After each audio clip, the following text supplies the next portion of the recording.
Les vraies voix Sud Radio, 17h-19h, Philippe David, Cécile de Ménibus. On vous souhaite la bienvenue, c'est lundi, on espère que tout va bien. Salut Philippe David. Salut Cécile de Ménibus. Comment allez-vous? Comme un lundi, c'est-à-dire très bien. heureux de vous retrouver, de retrouver les vraies voix. Bon, bah écoutez, tant mieux. C'est une bonne nouvelle. 0826 300 300 tout au long de cette émission. Et dans un instant, nos chroniqueurs, bien entendu. En attendant, le sommaire de cette émission, le grand débat du jour, c'est à 17h30. Elias, 14 ans, et s'est mort poignardé vendredi à Paris après avoir refusé de donner son portable aux agresseurs. Deux mineurs de 16 et 17 ans, déjà connus de la justice, ont été mis en garde à vue. Ils étaient sous interdiction d'entrer en contact l'un avec l'autre. Alors parlons vrai, faut-il revoir de fond en comble la justice des mineurs? Et à notre question du jour, êtes-vous scandalisé par la répétition de l'angélisme et de la culture de l'excuse? Vous dites oui à 99%. Vous voulez réagir? Aude attend vos appels au 0826 300 300. Et le coup de projecteur des vraies voix, nous ne céderons rien face à l'antisémitisme, écrit Emmanuel Macron sur le livre d'or d'Auschwitz, 80 ans après la libération du camp d'extermination, cérémonie avec une cinquantaine de rescapés, tous très âgés. Il en reste de moins en moins pour témoigner à chaque année de ces commémorations. Alors parlons vrai, l'histoire de la Shoah est-elle suffisamment enseignée dans les écoles? Et à cette question, la mémoire de la Shoah risque-t-elle de s'estomper avec la disparition des derniers survivants? Vous dites oui à 64%. Vous voulez réagir? Le 0826 300 300. Et notre invité Emmanuel Abramovitch, porte-parole du Bureau national de vigilance contre l'antisémitisme. Les vraies voix Sud Radio.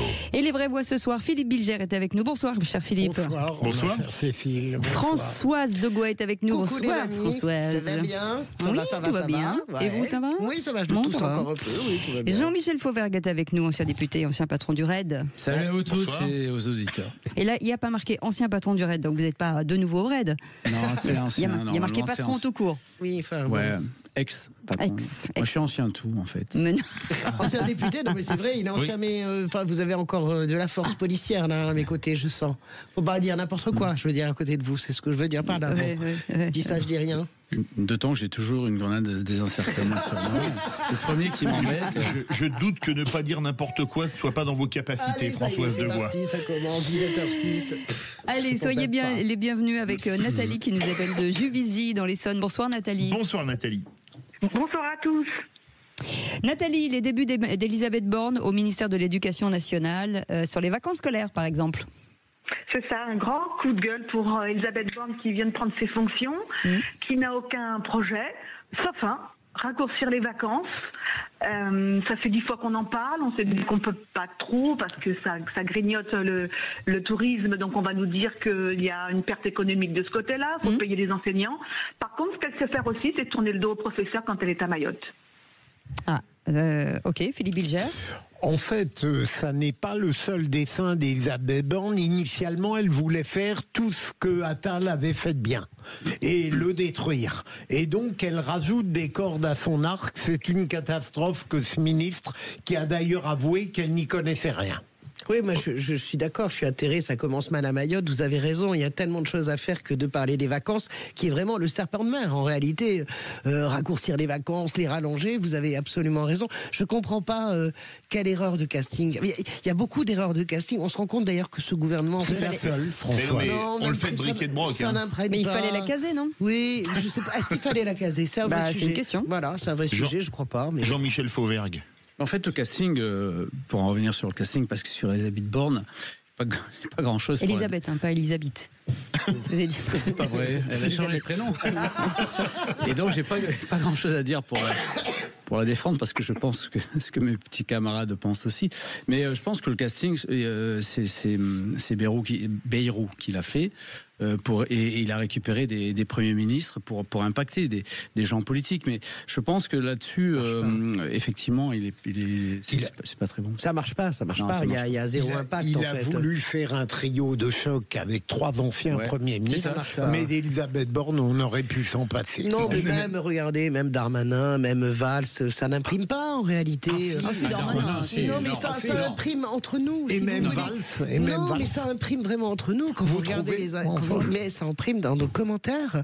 Quand vous regardez vraiment les enquêtes, quand vous regardez les études d'opinion, honnêtement, ce gouvernement, 30-32%, ça marche pas, quoi. Nathalie, dans les projets d'Elisabeth Borne, qui seraient peut-être cachés au commun des mortels, mais pas aux enseignants, il n'y a pas le fait de passer la notation des copies sur 20 à sur 49,3? Ah oui, et pas mal de jours de grève sur mon salaire qui ont été prélevés. Ah, d'accord. Absolument. Mais alors par contre, pour convertir de 49,3 en 20, ça va être compliqué. Hein. Ça va être compliqué. Sur 10, il faut diviser par 4. Oui. Merci Après, Nathalie. Allez, vous restez avec nous. On est ravis de vous accueillir jusqu'au qui c'est qui l'a dit dans un instant. Le réquisitoire du procureur, j'aurais du mal à le dire, mon cher Philippe. L'utilité des courtes peines. Très bien, on en parle dans un instant. Ça nous arrange parce que c'est un vrai sujet. Dans un instant, 0826 300 300, vous les commentez. On est ensemble jusqu'à 19h. Sud Radio. Sud Radio. Parlons vrai. Parlons vrai. Sud Radio. Parlons vrai. Les vraies voix Sud Radio, 17h-19h, Philippe David, Cécile de Ménibus. Et on est très heureux de vous retrouver en ce lundi avec Philippe David autour de cette table. Jean-Michel Fauvert qui est avec nous, Françoise Degois et Philippe Bilger. Dans un instant, Félix Mathieu. Félix Mathieu, bonsoir. Bonsoir tout le monde. De quoi parle-t-on ? On va parler du recueillement 80 ans après la libération d'Auschwitz, du taux de chômage qui augmente comme jamais depuis 10 ans en France hors période de crise Covid, et puis de Nathalie Loiseau, eurodéputée à Renew, qui défend sur Sud Radio l'idée d'envoyer des troupes européennes au Groenland face aux menaces de Donald Trump qui se verrait bien annexer ce territoire. En 3 mots, commémoration, chômage et troupes. Et on revient avec vous dans quelques instants. Tout de suite, Philippe Bilger. Les vraies voix Sud Radio, le réquisitoire du procureur, Philippe Bilger. Et vous voulez requérir sur les courtes peines, ou plutôt pour les courtes peines ? Oui. Absolument. Depuis quelque temps, on constate un débat en France et par comparaison avec des pays qui les ont édictés, qui montre que contrairement à ce qu'on prétend, des courtes peines d'emprisonnement sont très utiles, non seulement à l'égard des mineurs, mais de majeurs qui n'ont pas commis des infractions trop graves. Ça veut dire que 8 jours, 15 jours, appliqués au bon moment, c'est beaucoup plus efficace que des peines très longues qui ne seront pas exécutées.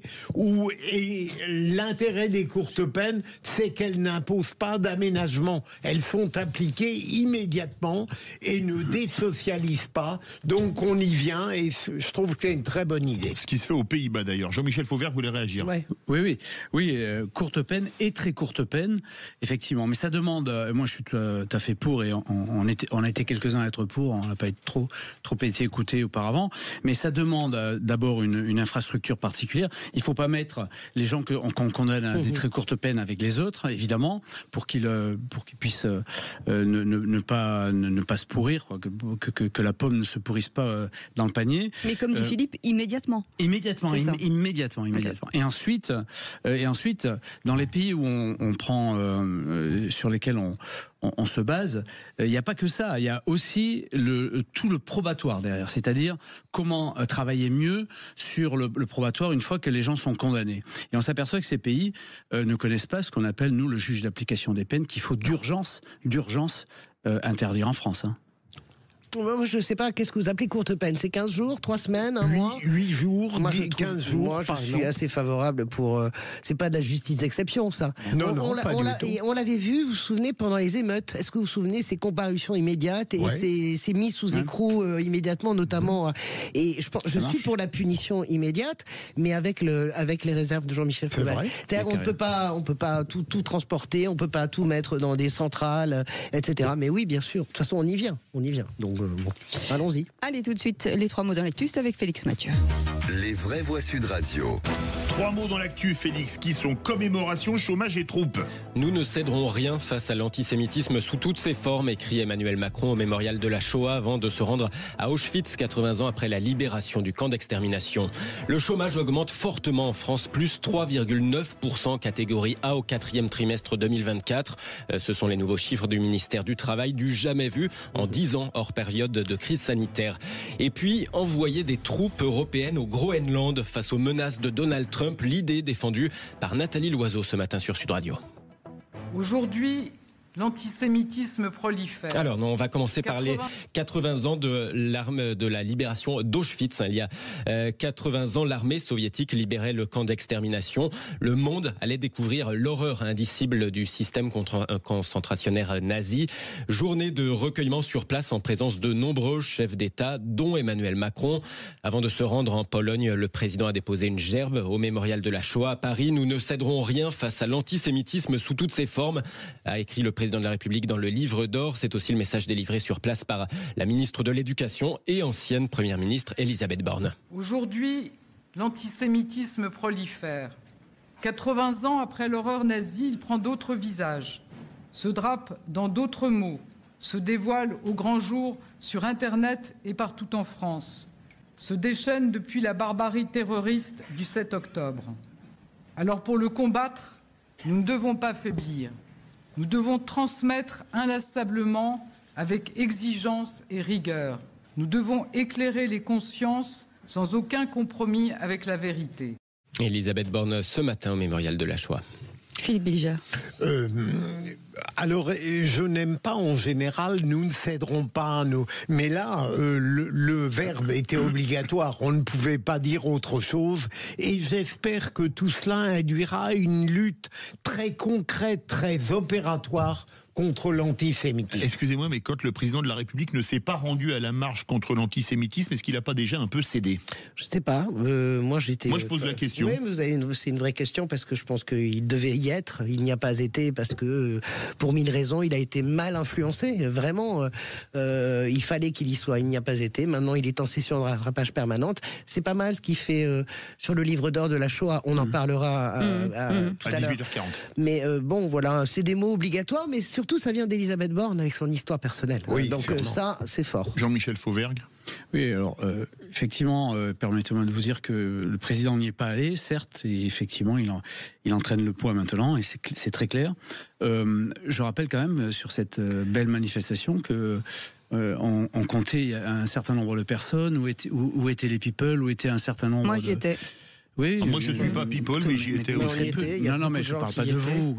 Non, mais il y a beaucoup de gens qui y étaient, Jean-Michel. Je pense qu'elle était multiple, cette manif. Oui, enfin, il manquait énormément de monde. C'est vrai. Mais la gauche était. Moi je pensais qu'il y aurait plus de monde que ça. Ouais, mais la gauche elle était là dans son ensemble, à part bien sûr LFI. Non, mais on aurait aimé que beaucoup de religions, tout ça, d'autres religions pour dire qu'il faut qu'on soit vigilant et qu'on soit concerné. Le deuxième mot, chômage, avec cette forte hausse, Félix. La hausse la plus élevée depuis une décennie hors période de crise sanitaire, plus 3,9% au 4e trimestre en catégorie A, ceux qui n'ont pas travaillé du tout selon les chiffres du ministère du Travail. Cela donne un total de 3 138 000 chômeurs en catégorie A sur fond de baisse des embauches, de multiplication des plans sociaux. Une hausse encore plus marquée d'ailleurs chez les jeunes de moins de 25 ans. Pour eux, le taux de chômage bondit de 8,5%. Des résultats inquiétants pour débuter 2025, réagit Pascal Delima, chef économiste chez Economixel. Les perspectives sont négatives pour 2025 sur le front de l'emploi. Il y aura encore un schéma de vitesse comme d'habitude avec des métiers qui vont être fortement valorisés, en particulier tous les métiers qui sont liés à l'IA, la data, le cloud et le numérique, qui sont encore des métiers d'avenir. On n'arrive pas aujourd'hui à enrichir au centre en particulier, sur les fonctions support en particulier, d'ailleurs très souvent exercées par la classe moyenne. On n'arrive pas à enrichir ces métiers. On fait encore trop d'automatisation, en substitution à l'emploi, et que par conséquent, l'économie du ruissellement ne fonctionne pas bien dans l'ère de demain. L'économiste Pascal Delima avec François-Louis Bourneau pour Sud Radio. Les chiffres dévoilés aujourd'hui de 100 000 destructions nettes d'emplois prévues en 2025 en France, c'est Le Monde qui l'a sorti en fin de matinée. Est-ce que c'est pas très inquiétant ? Ah ben oui, évidemment. Je n'imaginais pas, je ne connaissais pas. C'est sur les plans sociaux. Cette augmentation du chômage. C'est un chiffre choc. Moi, j'en ferai mon coup de tout à l'heure. Je voulais juste dire qu'en plus ça, c'est un cauchemar pour Emmanuel Macron. On y reviendra. Mais il a basé, j'ai envie de dire, tout l'héritage, toute sa legacy, comme il dit, oui, sur l'emploi, sur les retraites, etc. Son seul succès, et le succès est en train de s'effondrer. Mais ça, c'est lié aussi, je pense, les économistes parlent de la zombification. C'est-à-dire c'est lié au fait que la France n'a pas de budget en fait, et donc que les entreprises osent pas embaucher en fait. C'est ça, je pense que la crise politique n'arrange pas les choses, et effectivement crise politique ça veut dire pas de budget, etc. On est en ce moment dans une spirale qui est pas bonne du tout, et c'est dommage parce qu'en termes d'emploi elle avait été bonne, elle avait un emploi et d'investissement pour pour l'industrie. Elle était très pas bonne. de budget parce que pas de contrat, hein, c'est important de le dire aussi. Hein, Bien parce sûr. que les contrats sont aussi à l'arrêt. Personne ne sait, mais là vous avez raison Cécile, en plus ça, personne ne sait comment ça fonctionnait, quelles sont les nouvelles règles, notamment de fiscalité. S'il y a des aides, donc les entreprises. Mais ce qui est intéressant, c'est le chiffre que vous donnez, Philippe. C'est-à-dire qu'il y a non seulement le chômage, mais il y a la destruction Les qui plans arrive. sociaux. Bah oui. Non, mais la destruction d'emplois, c'est massivement dans l'industrie. En c'est plus. monstrueux en fait. C'est Par 100 contre, 000. Par contre, vous avez des créations d'emplois qui sont toujours au sommet. Il y a beaucoup de créations d'emplois, mais en général, c'est des petites entreprises et ça compense pas les plans effectivement de licenciement. Des grosses boîtes. Troisième mot, troupe. Nathalie Loiseau prône l'envoi de militaires européens pour protéger le Groenland. Le protéger, oui, contre les menaces de Donald Trump qui aimerait bien récupérer ce territoire sous souveraineté danoise. Nathalie Loiseau, eurodéputée à Renew, membre du parti Horizon d'Édouard Philippe, a notamment dirigé la campagne européenne, souvenez-vous, de 2019 pour le camp présidentiel. Et elle était ce matin chez Jean-Jacques Bourdin sur Sud Radio dans cette nouvelle donne mondiale avec donc un président des États-Unis ouvertement expansionniste. Elle dénonce une Europe d'indolents et de somnambules. On va commencer, parce que je suis très en colère, par la présidente de la Commission européenne. Madame von der Leyen, elle a été malade, je lui ai souhaité prompt rétablissement. Mais depuis qu'elle est rétablie, je ne l'entends pas vraiment. Et hier, j'ai relevé, pour le coup, pour l'en féliciter, que le général qui préside le comité militaire de l'Union européenne, qui est un général pourtant autrichien, donc d'un pays neutre, a dit, ah ben moi c'est très simple, il faut envoyer des troupes européennes au Groenland pour lui dire, la sécurité du Groenland, ça tombe bien, on s'en occupe. Vous êtes favorable à ça, à ce qu'on envoie des troupes européennes au Groenland? Bien sûr, pour dire ça tombe bien, on s'en occupe. Mind your own business, occupez-vous de vos affaires. Nathalie Loiseau ce matin au micro de Jean-Jacques Bourdin sur Sud Radio. Guerre interne à l'OTAN en vue, qu'est-ce qui se passe là? Moi, je pense que c'est une erreur quand même d'analyse sur ce que va faire Donald Trump au Groenland. On sait très bien ce que va faire Donald Trump au Groenland. Dans l'administration, il y a une idée de deal, c'est-à-dire que on donne tant d'argent à chaque habitant du Groenland. On achète, si vous voulez, avant de. Il ne va pas envoyer des Marines au Groenland, évidemment pas. Donc, il va faire un deal. L'administration américaine va tenter un deal financier. On vous donne tant d'argent, est-ce que vous vous rattachez aux États-Unis, citoyen par citoyen? C'est ça qui est dans les options. Donc je trouve complètement à côté de la plaque, en fait, Nathalie Loiseau, d'une certaine manière. Vous pensez que c'est ça, véritablement? Je ne sais pas, mais en tout cas, vous voyez Donald Trump envoyer des Marines au Groenland. Non, mais en tout cas, c'est une option. Je lis les journaux américains, je ne sais pas comme vous, on entend cette idée du deal. Voilà. Il est capable d'inventer des rapports de force qui, pour l'instant, nous sont inconnus. Ben oui, tout à fait. Alors moi, je vois pas Trump a envoyé des Marines au Groenland, mais ce serait fou. Ah oui, non, mais ce serait délirant. Mais compte tenu de la force, comme tout le monde le sait, de cette merveilleuse armée européenne, on est prêt à mettre une branlée aux Américains et puis rapidement une branlée à Poutine et puis ça, l'affaire est réglée, quoi. Il y a un pays que vous voudriez acheter, vous, annexer, non, il y a un truc que moi j'adorerais acheter l'Italie. Bah, l'Italie, allez, pour Philippe Bilger, Françoise de Gaulle. L'Italie, bien sûr. Philippe Bilger l'a dit en premier. Françoise. À la rigueur, l'Espagne. Moi, oui, j'achèterais l'Espagne. Oui, et vous, Jean-Michel Fauvert? Non, mais moi, j'ai pas les moyens. Hein. Ouais. Et vous, Cécile? La France, moi, je rachète le pays dans lequel je vis. Alors moi, l'Italie, je ferais pas ce mauvais cadeau aux Italiens qui ont un pays magnifique et qui vont bien. Je vais pas les racheter. Ils seraient trop malheureux de devenir français. Vous rachetez qui alors? Vous rachetez qui? L'Espagne. Oh bah écoutez, non, l'Espagne non plus. Je vais pas leur faire. Non, je pense déjà que je remettrais de l'ordre en France avant d'acheter qui que ce soit. Je déteste faire du mal aux gens. Allez, un pays beau. Félix Mathieu. L'Argentine, moi, en fait, en réalité. La France, mais via l'élection présidentielle en me présentant. Elle est déjà prise, je l'ai déjà prise. Non, alors attendez, j'ai une idée. Je rachète le Québec. Bon, c'est pas un pays, mais comme ça au moins ils ne deviendront pas américains. C'est francophone. Merci beaucoup, allez, Félix Mathieu, vous restez avec nous dans un instant. On va revenir sur ce drame. Ilias, 14 ans, tué pour avoir refusé de donner son portable à deux jeunes, 2 mineurs en garde à vue. Philippe. Alors, parlons vrai. Faut-il supprimer l'excuse de minorité pour les crimes les plus graves? Et à cette question, êtes-vous scandalisé par la répétition de l'angélisme et de la culture de l'excuse? Vous dites oui à 99%. Vous voulez réagir? Le 0826 300 300. Restez avec nous, on revient dans un instant. À tout de suite. Sud Radio. Sud Radio. Parlons vrai. Parlons vrai. Sud Radio. Parlons vrai. Les vraies voix Sud Radio. 17h-19h. Philippe David, Cécile de Ménibus. On vous souhaite la bienvenue dans Les Vraies Voix avec Philippe David. On est ensemble jusqu'à 19h autour de cette table. Philippe Bilger, Françoise Degois et Jean-Michel Fauvergue et vous au 0826 300 300. Et on veut juste vous prévenir qu'à partir de 18h, nous aurons un témoignage assez incroyable d'un papa dont le petit garçon a été enlevé l'année dernière. Tout de suite, le grand débat du jour. Les Vraies Voix Sud Radio, le grand débat du jour. C'est un gamin de 14 ans avec le décalage de l'âge, je veux entrevoir, c'était comme un mirage. Ce drame à Paris avec la mort d'Elias, 14 ans. L'adolescent a été poignardé vendredi soir par 2 jeunes qui tentaient de lui voler son téléphone portable. Si je m'émisse, mais laisse pas traîner ton fils.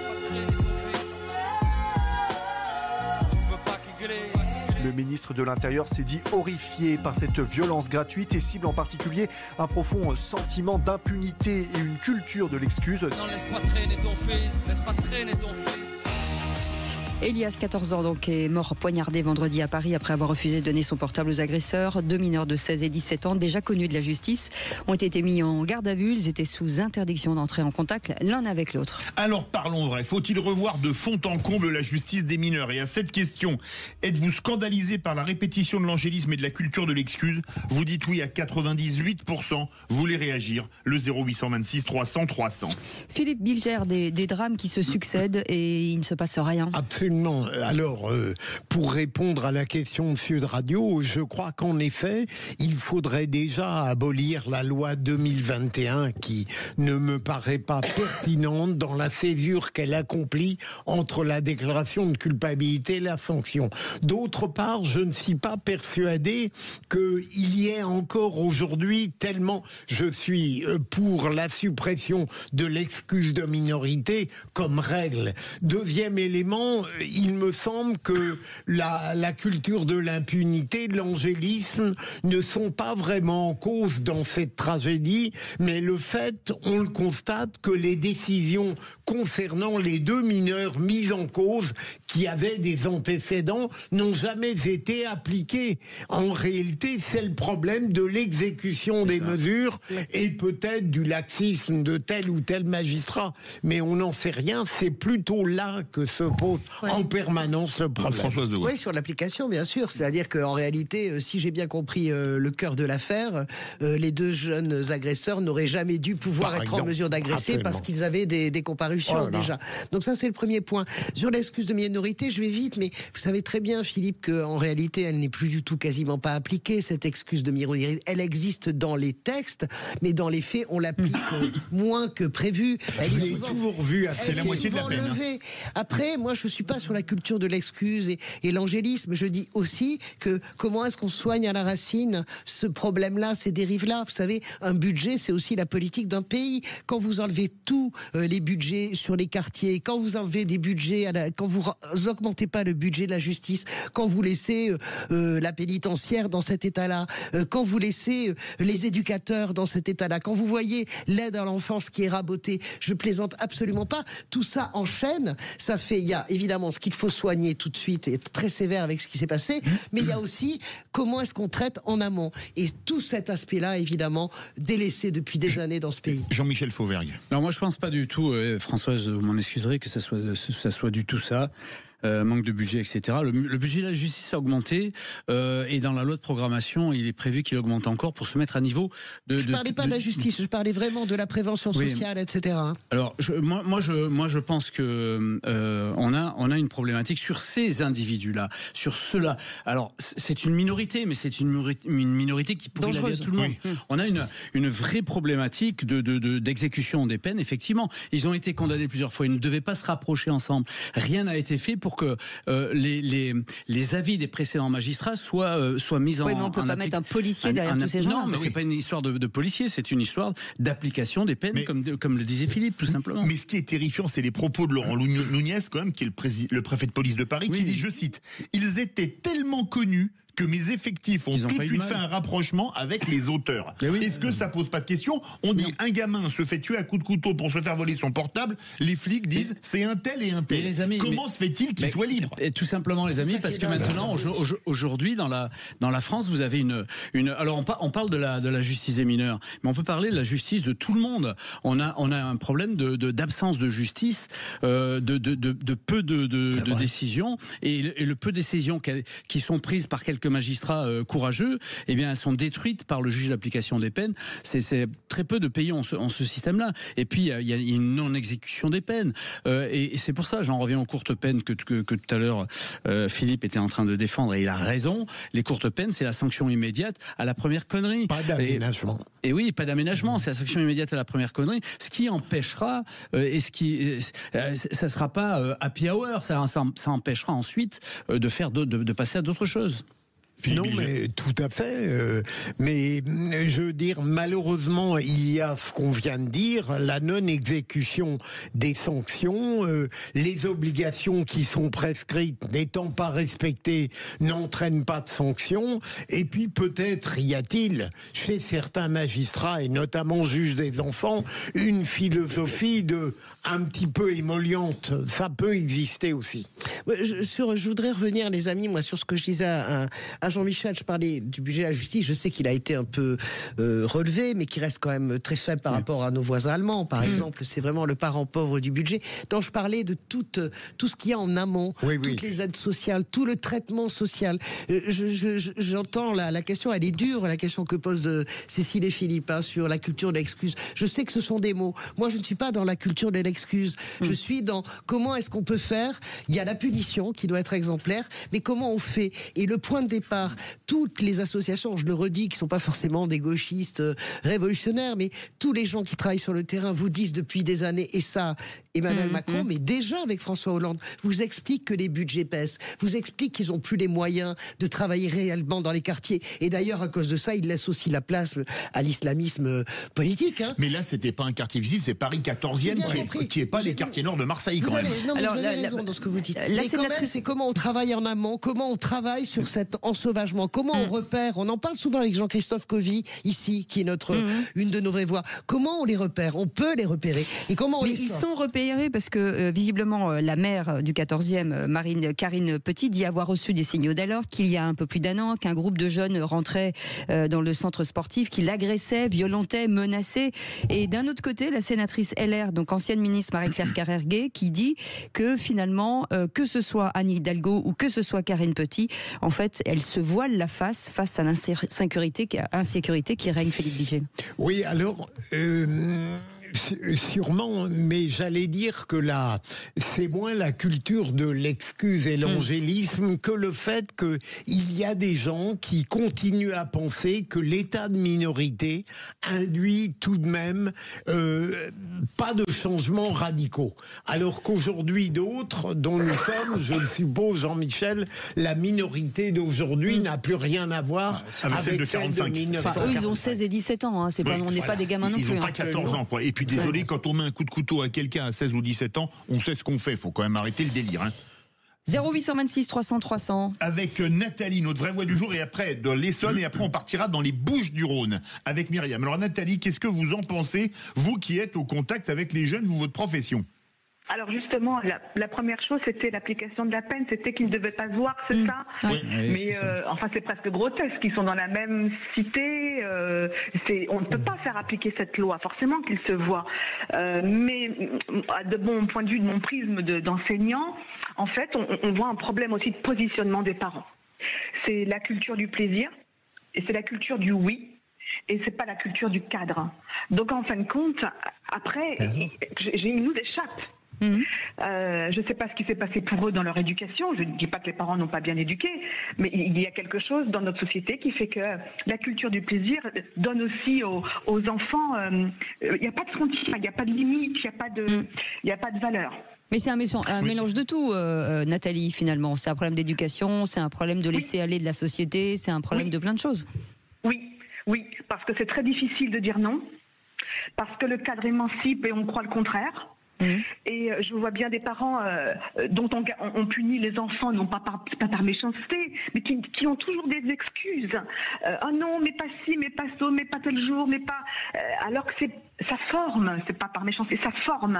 Et je pense que là, on est dans l'erreur. Et si on ne change pas notre logiciel, effectivement, on n'avancera pas. Jean-Michel Fauvergue veut réagir. Oui, complètement d'accord avec Nathalie là-dessus.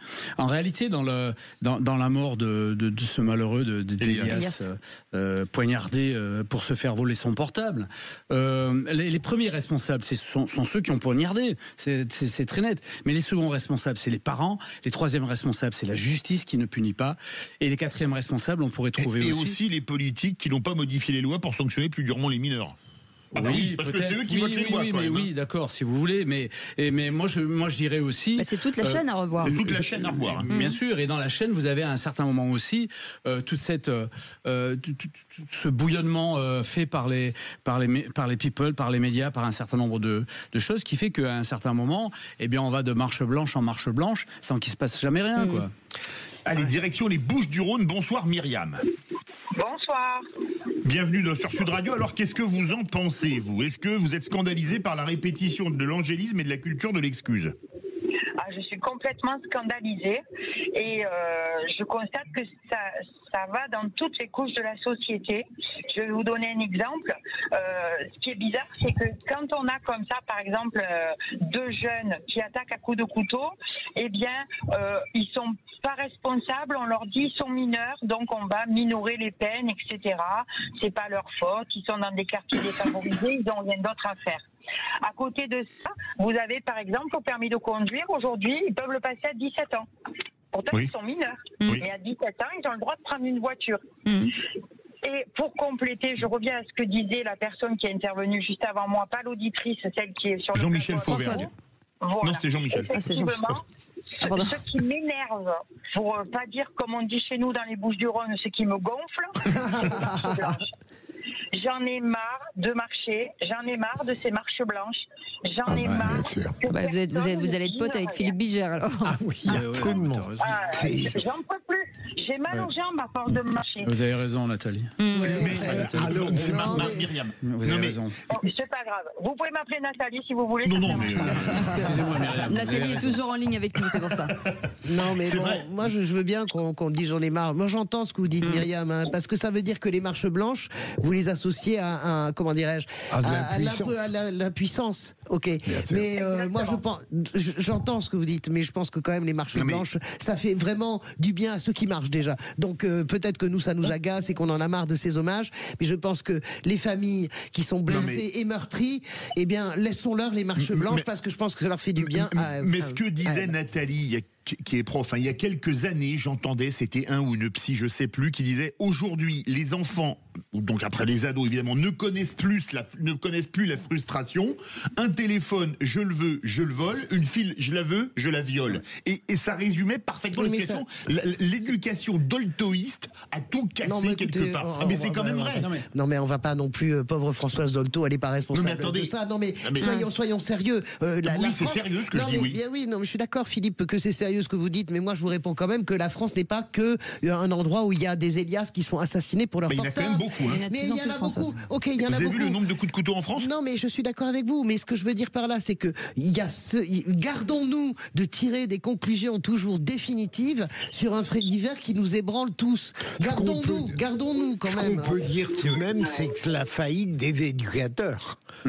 La faillite des éducateurs, non mais de quels éducateurs parlez-vous? Des profs, Françoise, des parents, tout de même. Moi je sais pas, j'arrive pas à tirer des conclusions comme ça générales sur les choses. La parole est à Jean-Michel Fauvergue. Moi je vais aller là pour le coup dans le sens de ce que dit Françoise.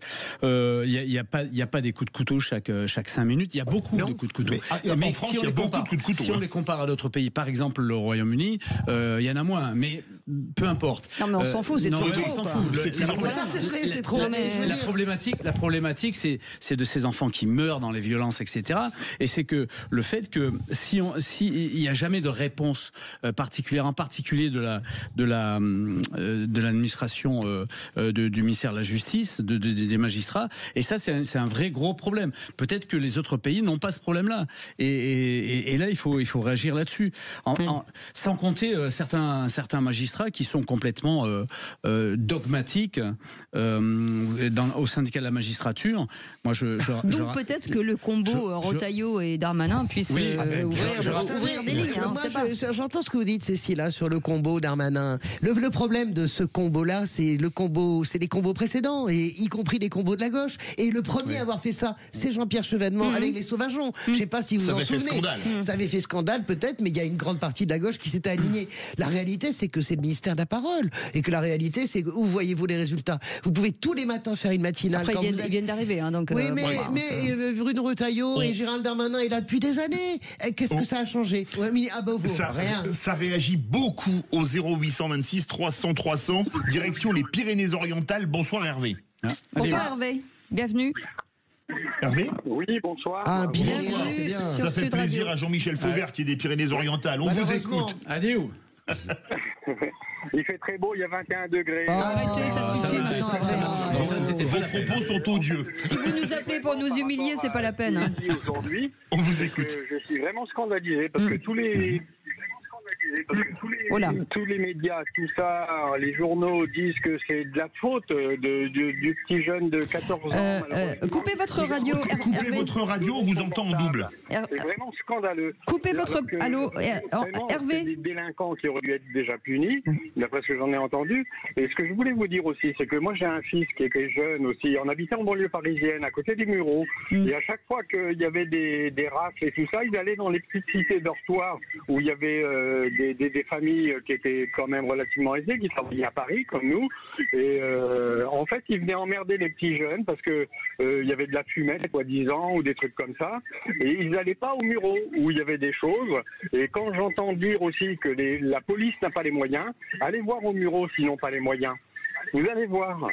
Et moi, ça me scandalise ce que vous dites. Alors, pas parce qu'on dit, mais ce qui est dit par certains médias qui disent que disent certains journaux qui disent que il aurait dû donner son portable, comme ça il serait pas frappé.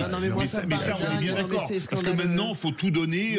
Non, puis il aurait dû. Puis si ma grand-mère. Non, mais c'est honteux de dire ça. Enfin, je veux dire, c'est incroyable. Qui c'est qui a tenté une analyse pareille? Il aurait dû. Mais c'est incroyable. Jean-Michel Fauvert. Non, mais c'est vrai, je l'ai lu là, et ça m'a scandalisé aussi. C'est d'une indécence. Parce que on ne se soumet pas à une attaque et on essaie de résister. Alors dans la mesure où on a les moyens. Moi, ce que je voudrais dire aussi, c'est que les auteurs de ces faits-là, et comme beaucoup, on est arrivé à un niveau où on donne un coup de couteau, mais sans avoir l'intention de... On ne sait pas que le coup de couteau, ça peut tuer, etc. Il y a une espèce de déresponsabilisation, de perte de valeur, de la valeur humaine qui moi, me sidère. Pas sur... Et alors, je tiens à dire aussi une chose pour les côtoyer, c'est qu'on a plein de jeunes qui sont extraordinaires. Hein, et c'est la majorité de nos jeunes. Hein. Mais heureusement d'ailleurs. Mais il y en a qui n'ont plus aucun repère. Oui, mais c'est là où je parle de la faillite des parents de celui qui a porté le coup de couteau. Parce que tout de même... Non, mais Françoise, tout de même, on peut espérer qu'une forme d'éducation rende inconcevable déjà de réclamer, de vouloir voler un portable, ça à la rigueur, mais de porter un coup de couteau. Je suis d'accord, Philippe. Si on a un couteau sur soi, c'est qu'on a de mauvaises intentions. Ça déjà, faut arrêter, vous me passerez l'expression, de surfer, d'être, comme on le dit dans cette question, l'angélisme et la culture de l'excuse. Quelqu'un qui a un couteau sur lui a de mauvaises intentions. Surtout un homme de cet âge-là. Vous êtes en montagne dans les Pyrénées-Orientales. Oui, évidemment. Alors, excusez-moi, non, mais même moi, quand j'allais en rando dans les Pyrénées, Dieu sait si j'en ai fait, j'avais le couteau pour couper le sandwich. J'avais un opinel, c'est ça, oui. Merci les amis, merci beaucoup Nathalie. Nathalie, vous restez avec nous et juste pour vous indiquer que juste après 18h, le témoignage d'un papa dont le petit garçon a été enlevé par une bande de jeunes, pareil, une méprise, mais il nous racontera tout à l'heure. Restez avec nous, merci en tout cas de votre fidélité, on est ensemble jusqu'à 19h. Sud Radio, votre avis fait la différence. Merci à vous pour la qualité des débats et le pluralisme que vous apportez qui fait un bien fou à notre démocratie. Sud Radio, parlons vrai. Les vraies voix Sud Radio, 17h-19h, Philippe David, Cécile de Ménibus. Les amis, on est ravis de vous accueillir. Vous avez la bouche pleine, Philippe David? Bah oui, alors allez-y, parce que Absolument moi, pas. Non, moi non, j'ai tout mangé va un bien. carambar. Non, ce culbuto ne mange pas de carambar, ma chère Cécile. Les vraies voix avec Non, Philippe. on mange du foie gras, du saucisson, du fromage, avec non. du pain. Mais bah si. Non, pas en studio, ma chère. Non, mais c'est vrai. Non, mais avant et après. D'où sa bedaine. Philippe Bigère, et Cécile de Ménibus dedans, Philippe Bigère, Françoise Degois, Jean-Michel Fauvergue et Nathalie, notre vraie voix du jour. Et Nathalie, vous connaissez votre mission? Oui. Lancer le qui c'est qui l'a dit. Allez-y. Alors, comme vous êtes prof d'anglais, je crois, vous pouvez même le faire en anglais. Je crois qu'on n'y a pas eu droit. Okay, good. Let's go quiz. Let's go quiz. Non, j'ai l'impression d'être United States of America. Allez, question, qui c'est qui l'a dit? 3 points, ma chère Nathalie, écoutez bien. On n'est pas un pays libéral, on est un pays d'État. Retailleau, Darmanin. Non. C'est pas Édouard Philippe? Non. Nathalie Loiseau? Non, je vois bien. Oui, bonne réponse de Nathalie. Lombard, bravo. Éric Lombard. Ministre de l'économie et des finances. Qui c'est qui l'a dit? Les vraies voix à 3 points. On a un État kleptomane, c'est compulsif. Dès qu'il voit un Français, hop, on va lui faire les poches. C'est drôle. Nathalie. Comment? Glucksmann. Ah non, pas du tout. Il n'a pas cet humour. Chenu. Jacobelli. Jacobelli, député RN. Qui c'est qui l'a dit? 3 points. Rima Hassan n'a qu'une cause, les terroristes palestiniens, la haine des Israéliens. Nathalie. Chenu. Non. C'est beaucoup plus. C'est beaucoup plus à gauche, non? Et puis c'est beaucoup plus. C'est loin de nous. C'est loin de nous. C'était sur Sud Radio ce matin. C'est-à-dire que. Qui a dit Nathalie Loiseau? Ouais, c'est Alors, Nathalie. Nathalie, vous avez dit Nathalie Loiseau? Oui. Alors Nathalie Loiseau. Ouais. Alors Nathalie, pardon. Eurodéputé EPR. Voilà. Parce que c'est l'Europe. Donc c'est pour ça que c'est loin de nous. C'est ça. C'est pas la France, quoi. C'est l'Europe. Alors qui c'est qui l'a tweeté? Ça fait 3 lignes et demie. Le ministre Retailleau est l'homme clé de ce gouvernement. Il vient de l'extrême droite. Il porte son programme et il l'appliquera décret par décret si le gouvernement n'est pas censuré. Ne pas censurer, c'est offrir à monsieur Retailleau un boulevard de politique raciste. Nathalie. Fort. Non. Mélenchon. Non. Mais Bompard. Alors Panot. Clémence Guettet. Non. Cherchez bien. Non. Cherchez bien, c'est très bien. Cherchez bien. Cherchez bien. Elle nous donne des énigmes. Trouvez. Oui, bonne réponse. Non mais, en plus, j'ai failli faire une gaffe pour répondre à Cécile. J'ai failli dire cherchez bien et vous allez trouver. Mais je me suis dit non, tais-toi. Excellent. Aurélie Trouvé, députée La France Insoumise. 6 pour Nathalie, 3 Philippe Bilger, 3 vous et on attend la police. Ne quittez pas. Qui c'est qui est sur répondeur la police? Qui c'est qui l'a dit? 3 points. Bruno Retailleau est une illusion de fermeté. Ah, c'est pas Bardella peut-être? Non. Mais c'est Le Pen. Non. Chenu, bonne réponse, elle l'a dit avant, Nathalie. Hyper forte, Nathalie, bravo. Qui c'est qui l'a dit sur les divisions? Attention, au sein du nouveau Front Populaire, la gauche devrait mettre son énergie à conquérir des villes de droite et d'extrême droite. Alors c'est quelqu'un qu'on a cité, je crois, qu'une seule fois dans le qui c'est qui l'a dit. Il est mort, non? Non, il est vivant, non. Non, c'est pas Glucksmann. Ah non, là, c'était beaucoup de fois. Une fois. On a cité une fois. C'est un maire de grande ville. Benoît Payan. Non.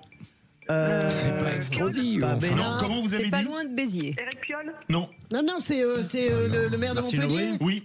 Comment il s'appelle? Delafosse. Bonne réponse. Mickaël Delafosse. Mickaël Delafosse. Qui c'est qui l'a dit? J'ai fait un truc un peu plus. Alors c'est hyper dur ce que vous avez dit. Sur le budget, 3 points. Écoutez bien, j'en suis où? Oui, si la copie reste celle du Sénat, à l'évidence, nous censurerons. Facile. Nathalie. Bardella. Olivier Faure. Il a été plus rapide là. Aïe, François. Olivier Faure. J'ai dit 10 fois depuis le début du jeu, fort. Hein. Fallait bien que ça tombe à un moment donné. Qui c'est qui l'a dit à 3 points? Sur l'influenceur algérien expulsé, renvoyé en France. Un grand pays réagit. On n'a plus l'attitude d'un grand pays. Nathalie. Peut-être Taillot. Non. Darmanin. Non. Odoul. Non. Vauquier. Non. Non. Bardella. Non. Le Pen. Non. Il aime pas du tout Estrosi. Ah ben c'est Alors là, vous l'avez dit tous en même temps. Alors. 3 points chacun. Non, Ciotti. Non, Ciotti. Ah ben vous n'avez pas de point, alors un point pour Jean-Michel Fauvergue et pour Françoise. Ah oui, alors.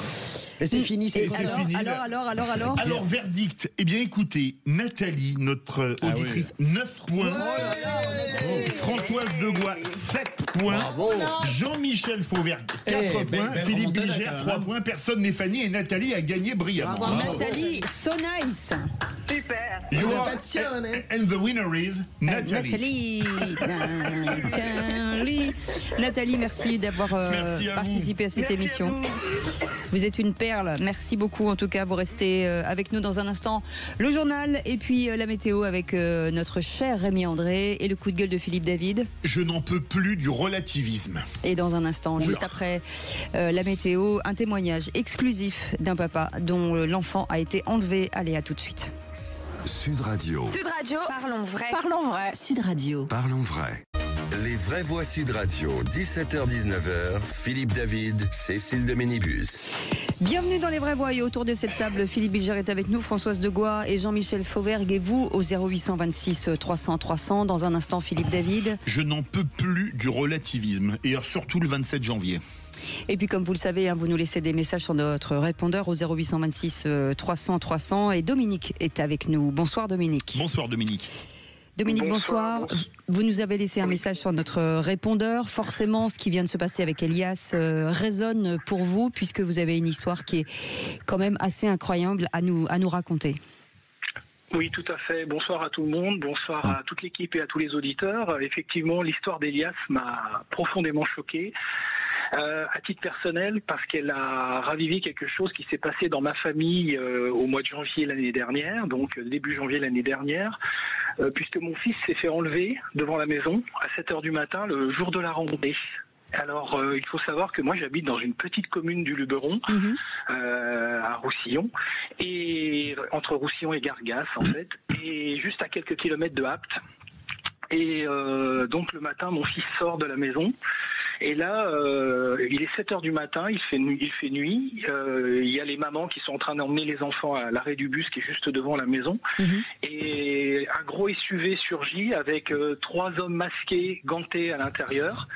Et deux se jettent sur mon fils, le passent à tabac, lui mettent un couteau sous la gorge, le menacent de l'égorger si jamais il ne monte pas dans la voiture et il ne les suit pas sans se débattre.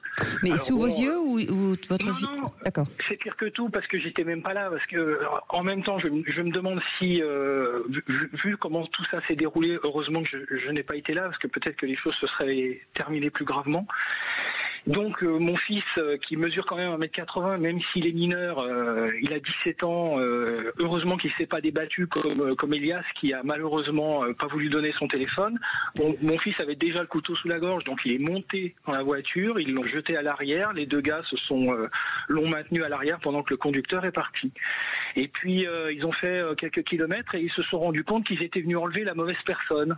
Et donc là, mon fils avait été molesté, tabassé, menacé. Ils l'ont jeté dehors de la voiture. Il est rentré à pied. Il est arrivé à la maison. Moi, je dormais encore, ma femme aussi, et il est venu nous réveiller dans la chambre en nous disant papa, il s'est passé quelque chose de grave. Il faut que tu viennes me voir. Descends. Et moi, je lui dis mais écoute, mon fils, c'est pas grave. T'as raté ton bus. C'est déjà arrivé plein de fois. Je t'emmène.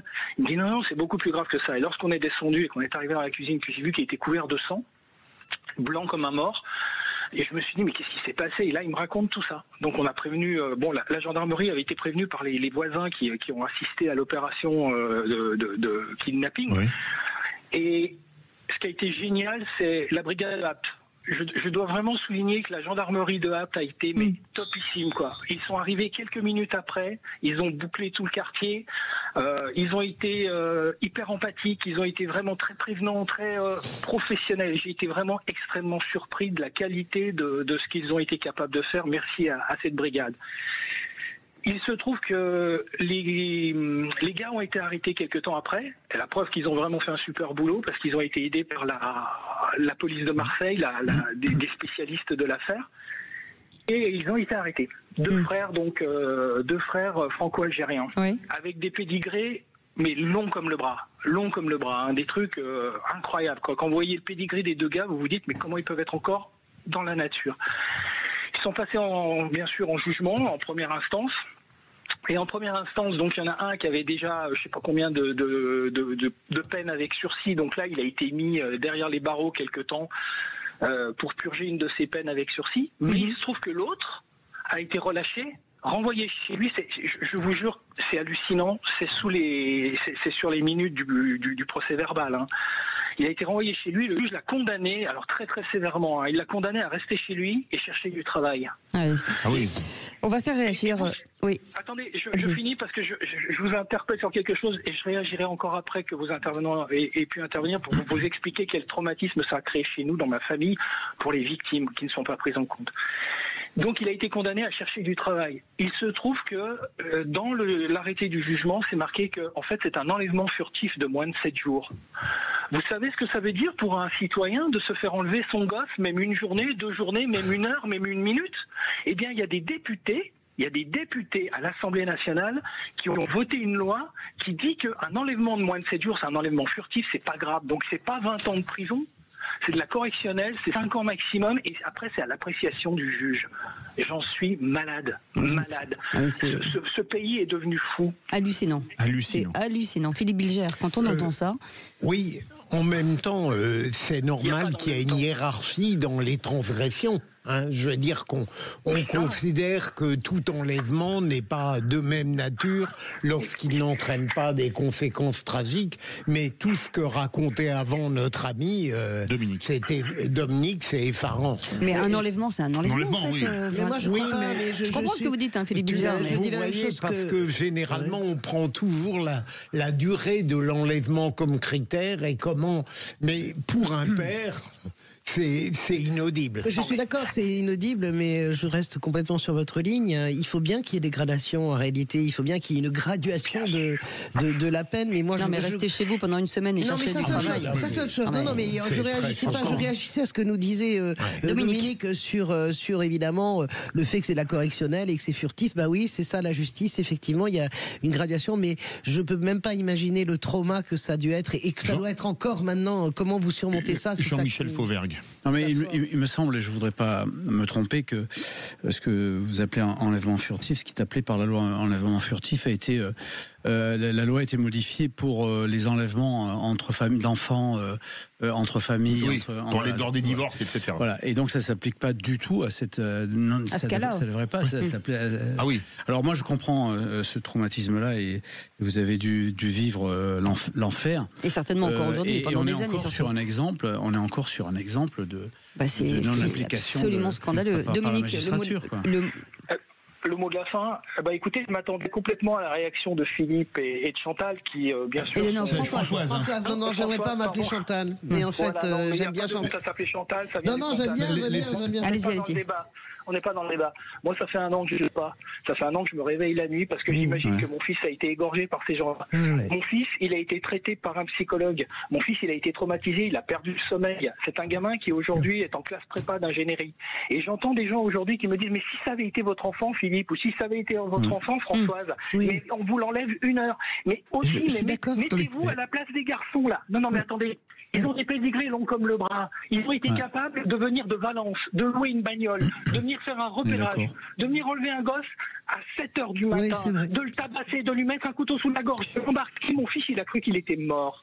Ensuite, j'entends des gens de la société civile bien pensante, et vous avez raison, oui, c'est la loi, mais ceux qui ont fait la loi ont fait n'importe quoi. Parce qu'aujourd'hui, le traumatisme, il est pour les victimes. Moi, je suis d'accord avec vous. Entièrement d'accord avec vous, Dominique. Les mecs qui sont en liberté aujourd'hui, ils ont plus de limites. Parce qu'ils peuvent faire ça avec préméditation, louer une voiture, des gants, des masques, violenter un garçon qui n'a mérité rien du tout. ils étaient venus enlever un gamin de 15 ans qui habite à 200 mètres. Et le but de ça, c'était de lui récupérer, parce que le gamin est un génie informatique, il avait miné sur Minecraft 130 000 € sur une crypto-monnaie, sur une clé USB. Ils étaient venus le prendre pour ça. Oui. Ils étaient venus et ils voulaient l'embarquer dans une cave pour qu'il mine pour eux. Vous vous rendez compte l'état d'esprit de ces gens? Bien sûr, non, mais personne ne nie ça. Les gens disent que c'est pas grave qu'ils font une gradation. Dominique, non, c'est pas ce qu'on a dit. Non, mais Dominique, c'est pas ce qu'on a dit. Non. Vous l'avez dit. Mais non, mais c'est bien sûr. Les victimes, ça n'aide pas les victimes. Mais j'ai bien compris. On a besoin d'être aidés, on a besoin d'entendre l'empathie de la société, de la gendarmerie d'Apt et du maire de Garrière. Mais non, mais moi, je vous le dis, si c'était mon enfant, je réagirais exactement comme vous. Mais je sais très bien ce que vous dites. Mais il y a l'émotion, véritablement, et après il y a effectivement la justice. Voilà, il y a une gradation. C'est parce que nous sommes. Je sais que ça hérisse tout le monde, mais nous sommes un état de droit et dans un état de droit. Enfin, en tout cas, François, je comprends ce que vous dites, Philippe et Françoise. Mais moi, je suis ulcérée d'entendre ça. Non, mais je sais, je comprends. Le droit de ces racailles qui recommenceront. Si on leur dit qu'ils peuvent enlever un gosse, et que la sanction, je crois pas que c'est ce qu'on leur a dit. Bah si, restez chez vous à chercher un job. Non, mais le deuxième, il y en a un des deux. Restez chez vous à chercher un job. Mais déjà pour le deuxième, c'est catastrophique. Non, mais c'est honteux. Non, mais je suis d'accord avec vous. Bien sûr, il fallait aggraver la peine. En tout cas, Dominique, sachez que, enfin, moi, pour mon compte, je suis tellement à fond avec vous et je trouve que là, pour le coup, c'est scandaleux, mais c'est inaudible et scandaleux de se dire que ces gens ne seront pas punis à la hauteur. Si on peut même punir des gens à la hauteur de ce qu'ils font par faire, je me dis que c'est quand même assez dingue. En tout cas, je suis très heureuse de vous avoir donné ce moment, Dominique. Merci mille fois, en tout cas, de nous avoir fait confiance, parce que c'est pas facile à raconter, pas facile à vivre. Et vous savez que notre micro vous seront toujours ouverts, quoi qu'il en soit. Merci beaucoup d'avoir accepté notre invitation. Dans un instant, un autre coup de gueule. Philippe David, décidément. Sur le relativisme de notre époque qui est totalement délirant. Merci beaucoup. On fait une petite pause, on revient dans un instant. Sud Radio. Sud Radio. Parlons vrai. Parlons vrai. Sud Radio. Parlons vrai. Voix Sud Radio, 17h-19h, Philippe David, Cécile de Ménibus. Bienvenue à tous, on est ensemble dans les vraies voix. On n'est pas toujours d'accord autour de cette table, mais c'est ce qui fait le sel aussi de ça avec Philippe Bilger. On peut dire qu'on était d'accord sur la puissance du témoignage. Oui, la puissance du témoignage de Dominique, vraiment. Absolument. Là, je veux pas contester, absolument. Avec Jean-Michel Fauvergue et tout de suite, c'est Philippe David. Les vraies voix Sud Radio. Moi, je suis absolument sidéré, estomaqué par la phasie qu'il y a autour de Trump, par la façon dont les gens acceptent. Moi, j'entends dans la rue, dans les bistrots, partout, finalement, il va faire bouger les choses, finalement, il va relever l'économie. Mais il y a une feuille de cigarette entre le nazisme et Trump. Trump est une ordure absolue, un danger absolu, non seulement pour son pays, mais pour le monde entier. Comme d'habitude, je vais remettre le clocher au milieu du village, un village qui pourrait se situer au royaume du père Ubu, dans lequel tout recul et toute limite, dont les prises de parole auraient disparu. Pourquoi ce village? Parce que vous venez d'entendre le comédien Jacques Weber, samedi dernier sur l'antenne de RTL, oser affirmer qu'il y a juste une feuille de cigarette entre le nazisme et Trump. Vous avez bien entendu, Trump égale Hitler, délire radiophonique qui vous fait gagner un point Godwin, mais qui disqualifie totalement l'auteur de ses propos. Pour oser ce type de comparaison odieuse, quels sont les arguments de Jacques Weber? Trump serait en train d'ouvrir des chambres à gaz et des camps d'extermination. Trump aurait supprimé toute opposition envoyée dans des camps de concentration ou des prisons. Trump mènerait une politique d'antisémitisme d'État comme l'ont fait les nazis. Pour les deux premières questions, la réponse est toute trouvée. Pour la troisième, rappelons que Donald Trump a transféré pendant son premier mandat l'ambassade des USA en Israël de Tel Aviv à Jérusalem, preuve de son antisionisme doublé d'un antisémitisme patenté. Mais le pire dans ces propos est le relativisme absolu qui peut avoir un effet désastreux si on le prend au pied de la lettre. Après tout, si les USA de Trump c'est la même chose que l'Allemagne nazie, finalement, l'Allemagne nazie ça ne devait pas être si terrible que ça. Un relativisme parfaitement représenté par un tweet de France Info hier et qui était encore en ligne ce matin avant d'être supprimé dans la journée, tweet qui disait, je cite, 80 ans de la libération d'Auschwitz, un mémorial de la Shoah a été inauguré à Lyon pour ne jamais oublier l'horreur. horreur étant entourée de guillemets. Bref, plus d'1 million de femmes, d'enfants, de vieillards et d'hommes exterminés à Auschwitz, c'est une horreur, mais finalement pas si horrible que ça. Bref, tous ces gens avec leur belle conscience de gauche banalisent tant le nazisme que la Shoah. Mon grand regret étant que leurs propos ne déclenchent pas le même tollé que quand Jean-Marie Le Pen tenait des propos horribles sur cette période de l'histoire. Encore une fois, les indignations sont à géométrie variable. Votre seconde indignation me paraît encore plus justifiée que la première. Parce que Jacques Weber, il est connu tout de même. Je me demande s'il n'appartient pas à cette catégorie de gens où la pensée ne gouverne plus le langage, mais c'est la provocation du langage qui induit la pensée complètement perverse. Mais la seconde indignation, c'est... Mais quand j'ai vu les guillemets à horreur ce matin... Je vois pas pourquoi vous dites ces consciences de gauche, hein, sérieusement. Je vois pas. Non, mais je ne parle pas de ça. Je parle des guillemets, si vous voulez, sur Auschwitz. Je pense que c'est véritablement, enfin, c'est une erreur de rédaction en chef. Je vois pas un truc idéologique. C'était la deuxième de la journée. Il y avait déjà les 200 otages palestiniens un peu plus tôt. Ça fait beaucoup. Je suis d'accord avec vous, mais je pense qu'il y a une enquête en plus qui est ouverte à Radio France. Je pense pas du tout que c'est le même. Je pense que vous avez aussi un niveau vraiment du journalisme et un niveau qui baisse de façon absolument délirante, hein, en réalité. Donc sur le relativisme, je suis d'accord. Après, Jacques Weber, il est ce qu'il est. La bêtise de comparer Trump à Hitler est délirante. En revanche, là où il a raison sur la première partie de la phrase, c'est l'apathie générale. Il y a une forme de relativisme sur l'arrivée de Musk, une sorte, comment dirais-je, de fatalisme sur le fait que Trump et Musk égalent toute la dérégulation du monde. Là, il n'a pas tout à fait tort. Jean-Michel Fauvergue. Oui, le comparatif avec les nazis et les crimes contre l'humanité, ça laisse pantois quand même. C'est outrancier. Non mais c'est immonde. C'est outrancier, c'est immonde. En plus. Après, ça m'embête aujourd'hui. Ça fait plusieurs fois que je suis d'accord avec François. C'est incroyable. Ouais. Après, moi, je dis, en ce qui concerne Trump, attendons un peu de voir dans quel sens il va aller et le mal ou le bien qu'il va nous faire. Moi, je suis très très désireux d'être quelques temps après pour voir comment les choses se passent, si elles se passent bien ou mal, quoi, parce que ça peut basculer dans les deux sens. Merci beaucoup Philippe David. Tout de suite l'info en plus avec Félix Mathieu. Les vraies voix Sud Radio. Et l'enlèvement et la séquestration de David Ballan et de sa compagne jettent une lumière crue sur une tendance inquiétante. Oui, l'entrepreneur et sa compagne séquestrés par des individus qui espéraient obtenir 10 millions d'euros en crypto-monnaie en échange. Ils ont été jusqu'à couper un doigt au cofondateur de Ledger pour l'envoyer à ses associés. Finalement, les gendarmes ont pu les libérer à l'issue d'une opération extrêmement délicate. Mais ce qui interroge effectivement, là, c'est le mobile crapuleux qui semblait nous ramener à d'autres époques, voire à des fictions. Viser quelqu'un pour sa richesse en espérant obtenir une rançon. Or, ce type d'enlèvement et de séquestration connaît une recrudescence. Selon une information du Figaro, la Direction nationale de la police judiciaire en a recensé pas moins de 400 l'année dernière, selon un chiffre qu'elle a fait parvenir à nos confrères. 400 affaires d'enlèvement, de séquestration en France en une année.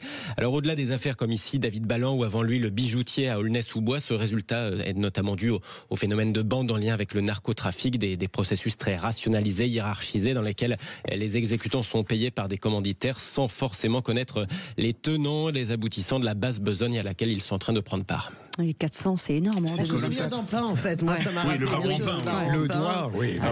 Groupe Schneider. Mais est-ce qu'il y avait, comment dirais-je, est-ce qu'on a des grands souvenirs d'enlèvement? Oui, on a l'enlèvement du baron Pain, on a l'enlèvement de la fille de Patty, comment dirais-je, aux États-Unis. Mais c'était un faux enlèvement d'ailleurs. Oui. Mais c'est vrai qu'on n'a plus l'habitude d'entendre ce genre de. Après, on a eu Philippe Bertrand, Aldo Moreau. Aldo Moreau, c'est autre chose, c'est politique, c'est vraiment. Il est assassiné. Il y a eu Madame Dassault. Oui, il y a eu Madame. Aldo Moreau, c'est les Brigades Rouges, c'est vraiment pour. C'est vraiment. Moi, j'ai eu un enlèvement, mais c'était ma voiture, c'était la Fourrière. Voilà, c'est pour détendre un peu l'atmosphère. La rançon très chère, très chère la rançon de l'enlèvement de la Fourrière. Je vous le tiens à le rappeler. Vous voulez que j'aille crever les pneus de Jean-Michel? Non, mais je vais faire une petite cagnotte. Vous voulez que j'aille crever les pneus de Jean-Michel Fauvergue dans le parking? Il vient à pied, donc vous pouvez crever ce que vous voulez. Allez, il vient en courant. courant, tu sais. Et comme le temps, fait 17 km sous la pluie. Tout à l'heure, le météorologue disait que le temps était déchaîné. Il est pareil, lui. Oui. Déchaîné, mais d'une force. Allez, merci beaucoup Félix Mathieu. Dans un instant, Emmanuel Macron à Auschwitz. Nous ne céderons rien face à l'antisémitisme 80 ans après la libération du camp. Et vous voulez réagir, c'est le 0826 300 300. Mais tout de suite, le tour de table de l'actualité. On se retrouve avec les vraies voix. À tout de suite. Sud Radio. Sud Radio. Parlons vrai. Parlons vrai. Sud Radio. Parlons vrai. Les vraies voix Sud Radio, 17h-19h, Philippe David, Cécile de Ménibus. Oui, la super série. Retour des vraies voix avec Philippe. Tout retour en studio avec bien évidemment Cécile de Ménibus, Philippe Bilger, Françoise Degois, Jean-Michel Fauvergue. Et c'est l'heure des tours de table de l'actualité. Oh, dites, je vais envoyer les actualités. Vous venez les voir dans la cabine? Je vais vous raconter une histoire pas banale. Et vous me racontez pas votre petite journée? On a assez perdu de temps comme ça. Le tour de table. De l'actualité. Et Philippe Bilger voulait parler d'un truc absolument dingue sur les réseaux sociaux qui est arrivé à un pilier de rugby. Oui, un jeune pilier de rugby de 25 ans, ivoirien, avec sa compagne Margot, font une petite vidéo TikTok. Et c'est hallucinant le nombre de commentaires. Marvin Pivert. Absolument.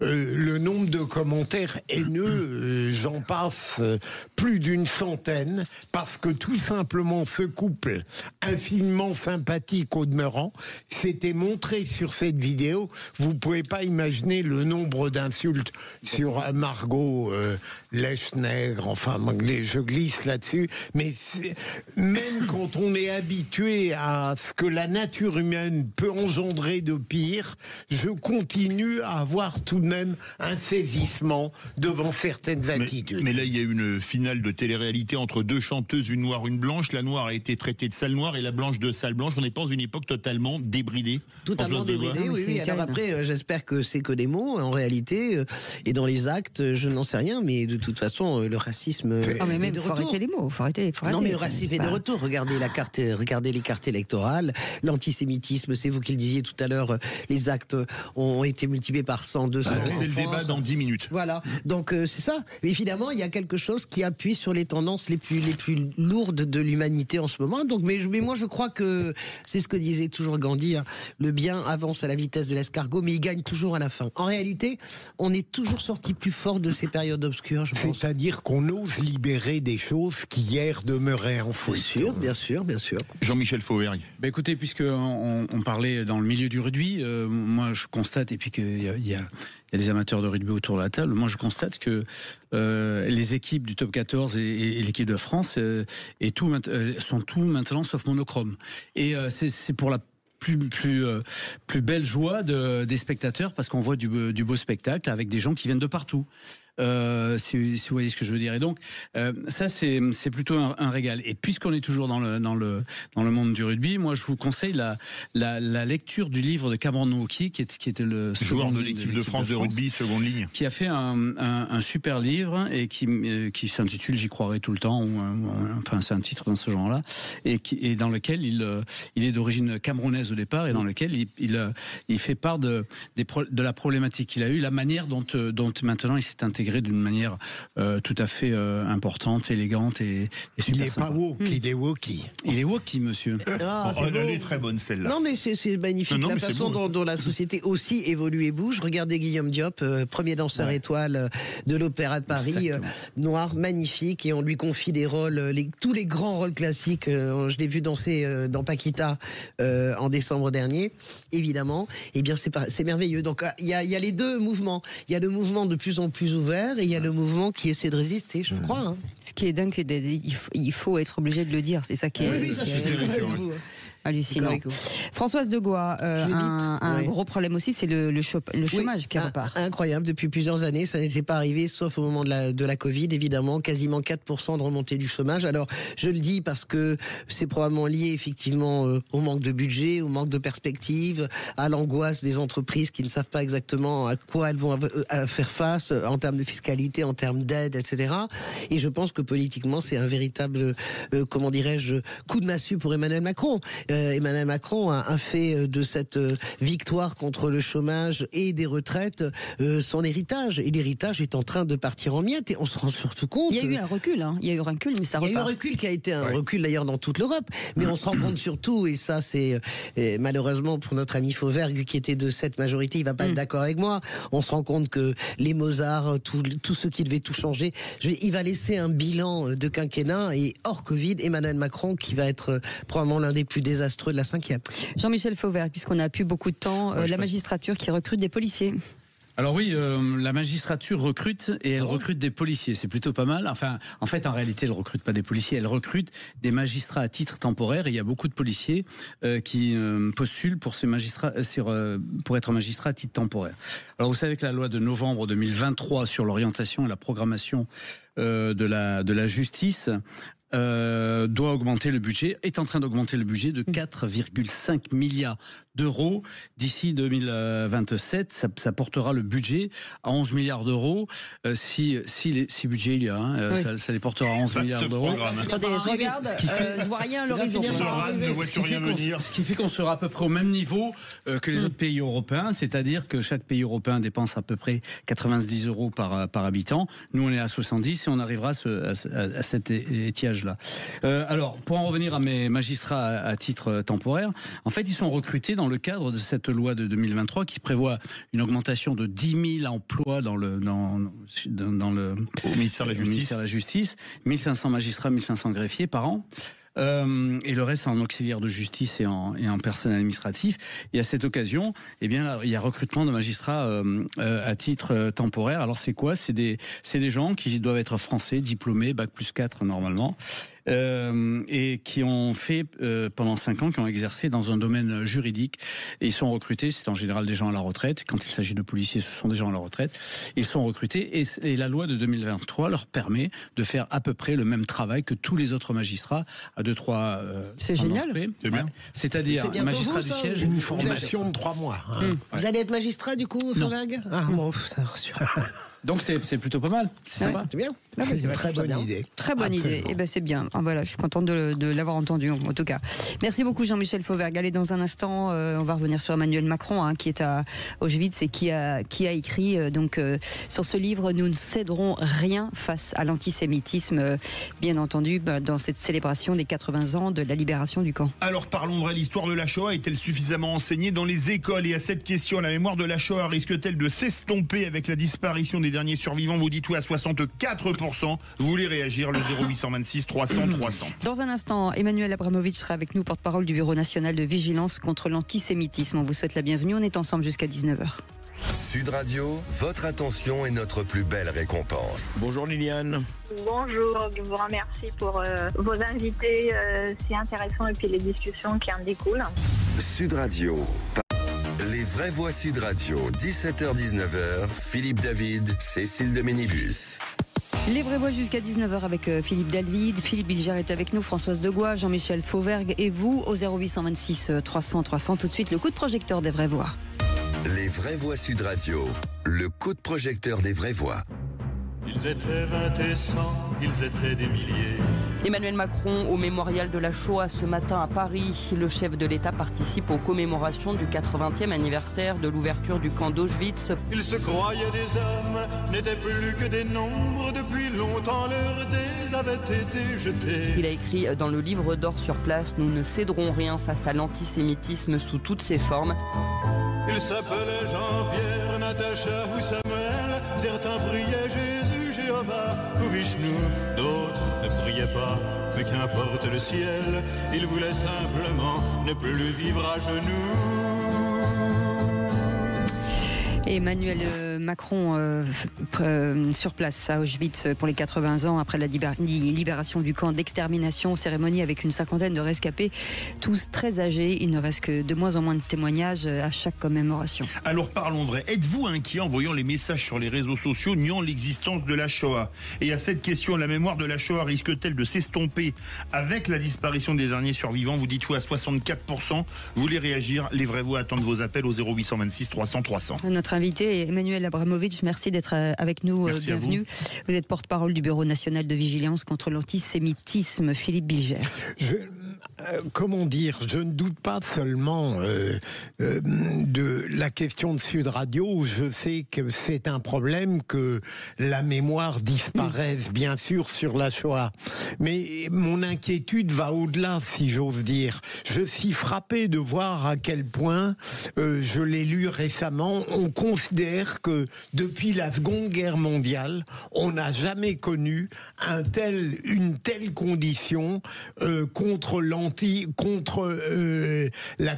les communautés juives. On n'a jamais connu ça. On sait également que la communauté juive européenne s'est complètement amoindrie au point qu'elle est à la hauteur réduite de celle du Moyen-Âge. C'est cela mon inquiétude. Je ne doute pas une seconde de l'authenticité, de la sincérité des dénonciations historiques, des dénonciations morales qui sont faites partout. À Auschwitz, nous ne cesserons pas, mais nous savons que jusqu'à maintenant, tout cela ne sert rigoureusement à rien, puisqu'en réalité, l'antisémitisme progresse. Partout, en parole, en acte, en geste, partout. Alors, j'ai hâte d'entendre les explications de notre ami. Françoise Degois. Oui, alors l'antisémitisme, c'est une histoire qui commence à l'an 2 en Alexandrie. Hein, donc on est 2223, on est 2023 ans plus tard. Donc moi j'entends tout ce que vous dites. Je pense que quand même les lieux disparaissent. Même Auschwitz, si on laisse faire un jour, disparaîtra. C'est-à-dire, vous avez aussi des lotissements qui se construisent sur les camps d'extermination. Je pense pas simplement des camps de déportation. Moi, une partie de ma famille était déportée parce que résistant, mais ce n'est pas les camps d'extermination. Je pense que vraiment, le fait d'aller à Auschwitz, c'est très important. Je regardais ce que fait la région d'Occitanie. Moi, j'y étais quand j'étais jeune, j'y étais quand j'étais jeune journaliste. Voilà, une fois que vous y êtes, il est impossible de revenir non seulement indemne, mais il est impossible, si vous voulez, de ne pas transmettre. La transmission doit se faire par les survivants, et qu'est-ce qu'elle est merveilleuse, Ginette. Elle a plus de 100 ans, c'est tellement puissant. Qui est la mère de Richard Kolinka de Téléphone. Oui, bien sûr, c'est magnifique ce qu'elle dit. Elle est puissante, c'est très puissant. Mais nous-mêmes qui ne sommes pas juifs, qui n'avons pas vécu, comment dirais-je, dans nos chairs, et la transmission en plus du traumatisme de la Shoah dans toutes les familles, générationnellement, même encore les enfants, les petits-enfants, etc., nous pouvons transmettre. Il faut aller à Auschwitz. Je vous conseille d'aller à Auschwitz. Je vous conseille de tenir par moins 10 degrés dans la cour et de vous dire mais comment les gens tenaient en pyjama. Je vous conseille d'aller voir la chambre à gaz, d'aller voir l'œilleton par lequel les nazis vérifiaient bien que le Zyklon faisait son effet, les dortoirs déshumanisés, tout était fait pour vous déshumaniser, avec les WC en commun, et puis les chaussures, et puis les tapis faits, voilà. Et quand on m'explique que c'est un génocide à Gaza, et qu'est-ce que c'est qu'un génocide? C'est le génocide de la Shoah, c'est la destruction systématique et industrielle de tout un peuple. Voilà. Jean-Michel Fauvergue. On a entendu la très belle chanson de Ferrat, dont le père a été assassiné à Auschwitz. Nuit et brouillard, et qui d'ailleurs était la chanson du film de René, Nuit et brouillard. C'est un film que moi j'ai vu, j'étais en 6e, j'étais à Grasse en 6e, au lycée Amiral Mix de Grasse, et tout le monde allait voir on allait voir ce film. Oui. Si on faisait pareil à l'époque, je sais pas comment ça fonctionnerait. Moi, ce que je veux vous dire, j'ai pas peur que la mémoire de la Shoah disparaisse. J'ai peur que elle revienne à égalité avec une espèce de négationnisme, avec des pensées. Tout est dans tout, oui, je suis d'accord. Et on aura les deux versions, et les gens ne sauront plus choisir entre les deux versions. Donc il faut continuer à dire que c'était des batailles à mener tous les jours. Mais je suis assez pessimiste aussi sur une chose. J'ai eu une expérience il y a très peu de temps qui n'a rien à voir avec la Shoah, mais le 7 janvier, c'est-à-dire le jour anniversaire le jour anniversaire de Charlie Hebdo.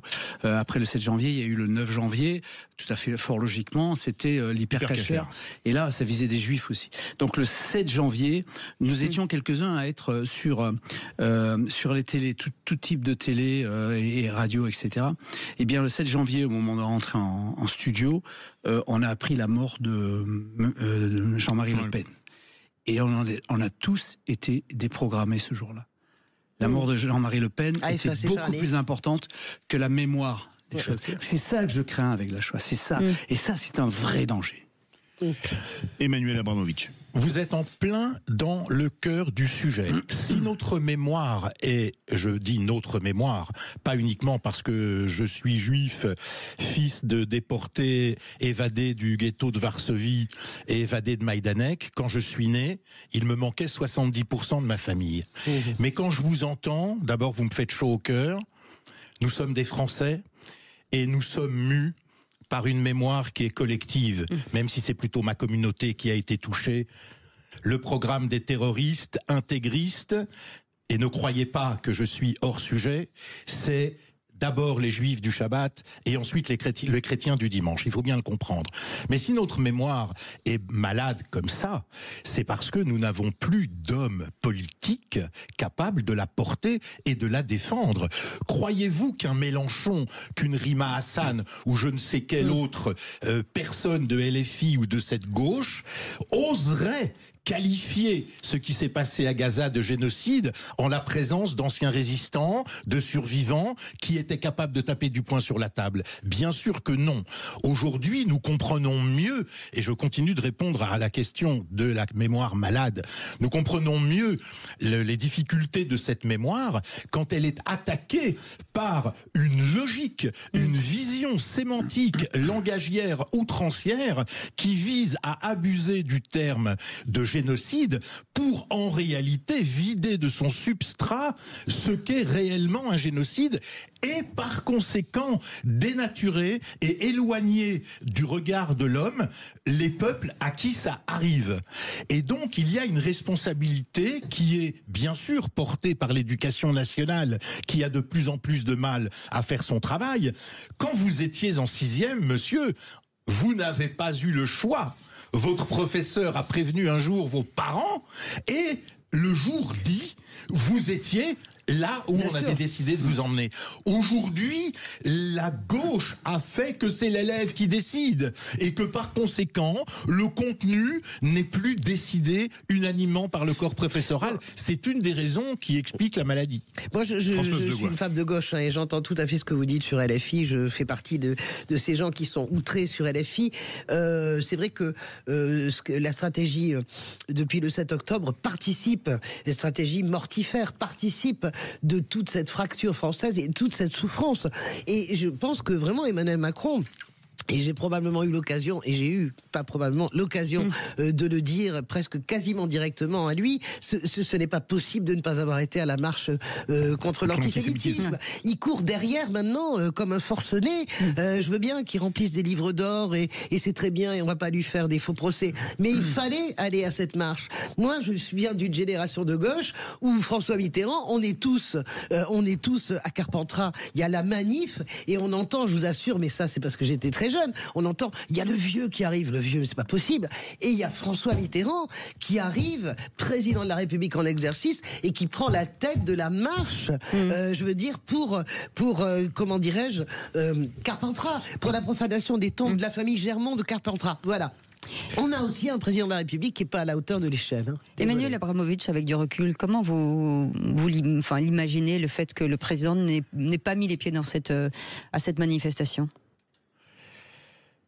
Parce qu'il a cédé aux sirènes, au chant des sirènes qui s'inscrivent en face de lui par le nombre.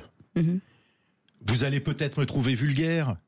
C'est du clientélisme. Oui, c'est Yacine Bellatin. Combien y a-t-il d'Emmanuel Macron? Parce que moi, j'en ai compté un lors d'une commémoration à Toulouse en face des familles des victimes de Zaratora. Et il a regardé toutes les familles des victimes dans les yeux et il leur a dit qu'il avait compris que antisionisme égale antisémitisme et qu'il allait dissoudre tous les collectifs Palestine vaincra, qui crient au génocide, qui occupent la rue, qui attaquent les gens et qui chauffent à blanc les esprits des jeunes. Il a dissous combien de collectifs? La marche, vous l'avez évoqué, il n'y est pas allé. Maintenant, nous comprenons qu'il se rapproche de la communauté quand il a besoin de faire un rappel de marque ou qu'il y a une échéance électorale en vue. Philippe Bilger, vous l'avez. Comment expliquez-vous tout de même que on ne peut pas dire que, je dirais médiatiquement, politiquement, on ne rappelle pas sans cesse l'horreur d'Auschwitz. On voit beaucoup de films, beaucoup de commentaires, beaucoup de dénonciations. Comment se fait-il que l'attitude de LFI, par exemple, et le conflit depuis l'horreur du 7 octobre ont une telle incidence pour faire oublier ce qu'on voit, ce qu'on apprend? Wokisme, intégrisme, révisionnisme, négationnisme, ce sont autant d'éléments qui vont dans le même sens. Wokisme, le sous-titre français, c'est cancel culture, changer de culture. Moi, pour me faire changer de culture, il faut me faire oublier mon histoire. Eh bien, c'est ce qu'on essaye de faire aux enfants occidentaux, oublier l'histoire de leurs parents et de leurs grands-parents. Je voulais juste, pardon Jean-Michel, juste sur ne faisons pas de LFI plus fort qu'il n'est. La dernière, LFI ne fait que se compter. Et quand il se compte, il sombre. 10% à peine aux européennes, battu à Grenoble. Le résultat de Villeneuve-Saint-Georges, malgré tout le travail sur les quartiers maléfiques, vraiment pervers sur Gaza, vous avez quoi? Vous avez Louis Boyard, il arrive à peine avec 70 voix d'avance. Donc attention à ne pas faire de LFI. Moi je le combats inlassablement. Mais ne pas en faire quelqu'un qui est plus gros qu'il est. Mais aujourd'hui, ils sont là. Comment? Aujourd'hui, ils sont là. Jean-Michel Fauvergue. Mais ils sont faibles, en fait. Jean-Michel Fauvergue. Non, mais Françoise, moi, je tiens le raisonnement inverse. Vous dites, il arrive, il a que 60 voix d'avance. Comment se fait-il que ce type représentant cette tendance-là arrive en tête d'une élection aujourd'hui et alors c'est pas le cas sur les municipales. Non, mais c'est pas le cas. C'est pas le cas dans les législatives. C'est pas le cas pour les européennes. Oui, mais ça dit quelque chose quand même. Je suis d'accord avec vous, mais j'aimerais bien que ça dise pas plus que ça n'est. Sur le rappel de la Shoah et de tout type de massacre, il y a des choses qui sont faites. Je suis en train de voir en ce moment le tatoueur d'Auschwitz. Qui passe sur une chaîne télé c'est un très bon film, mais ça rappelle évidemment que ça arrache le cœur, tout ça, et il faut à chaque fois le rappeler de cette manière-là. Ce que je voulais vous demander, c'est que tout ce que vous dites est vrai, et vous avez raison, mais moi j'ose espérer, je crois, parce que je suis d'un naturel optimiste, et je pense que la plupart des Français sont raisonnables et puis ils sont marqués dans leur chair aussi de tout ça, et les attentats font un parallèle, font nous relaient à ça. Il y a des ressorts d'optimisme. Est-ce que vous pensez que c'est foutu totalement? Non, on a 30 secondes. Non, c'est pas fichu si et seulement si nous sommes capables de nous ressaisir. C'est-à-dire d'abord les politiques, ensuite les intellectuels, ensuite les journalistes, ensuite les professeurs, ensuite les syndicats, qui soient de gauche et de droite. C'est-à-dire que c'est un ressaisissement national. Nous avons cédé par luxe, par confort, à énormément de choses qui sont finalement anti-républicaines, anti-France. Et maintenant, nous sommes capables de faire un bilan. Il faut tirer un trait et se dire, maintenant que nous avons fait un bilan, nous devons réagir. Merci beaucoup Emmanuel Abramovitch d'avoir été avec nous, porte-parole du Bureau national de vigilance contre l'antisémitisme. Merci beaucoup d'avoir accepté notre invitation. Merci beaucoup Philippe Bilger. Merci Françoise Degois. Merci beaucoup Jean-Michel Fauvergue. Et dans un instant, la citoyenneté au bout. Oui. Eh bien, vous savez que samedi, on avait la justice dont on parlait à Nice. Et aujourd'hui, on va parler du handicap pour les 20 ans de la loi handicap. Parce que les prochaines assises du G500, c'est sur le handicap à Paris le 11 février prochain. C'est-à-dire dans une vingtaine de jours. Allez, on vous retrouve dans un instant, Philippe David. Et nous, on se retrouve demain à partir de 17h. Passez une très belle soirée. Sud Radio. Sud Radio. Parlons vrai. Parlons vrai. Sud Radio.